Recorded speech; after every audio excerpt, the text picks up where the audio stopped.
Pgad is a horrific condition that involves restless, painful genitals.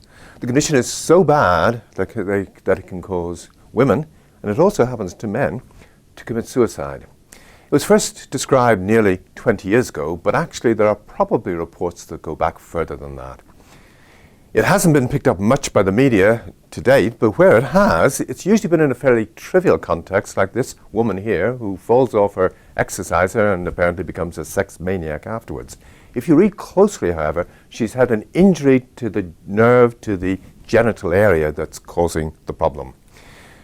And we begin to realize now that whereas first when the problem was outlined, people thought it was linked to stress, and then injuries came into the frame, but in particular, some of the treatments that people take, the SSRIs, when you go on them or when you withdraw from them, and conditions linked to the menopause seem to trigger it.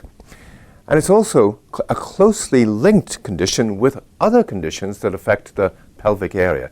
Interstitial cystitis, for instance, and restless legs is also closely linked to it. And vulvodynia, which is an interesting condition where the gentlest of touches to the vulval area can cause excruciating pain. These are awful conditions that have led women, in particular, to desperate remedies. Some of the drugs they've taken, like opioids and leuprolide or Lupron, are horrific and dangerous drugs to be taking. But it's some of the other physical treatments that are really, truly hair-raising. They've gone for clitoridectomy because the condition has been so bad. They've gone for destruction of the nerve to the genital area. Women have even been given ECT to see if this will help. The problem is horrific. It's got a mirror image in a condition called PSSD, which is where your genitals, on very much the same treatments, go numb and you can't function at all. We're interested in these issues because we think they're closely linked to getting hooked to these drugs. They're closely linked to conditions like akathisia, which lead people to go on and commit suicide, and obviously closely linked to pain syndromes.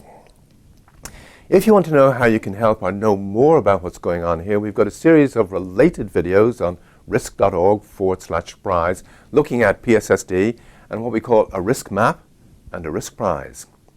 Thank you for listening.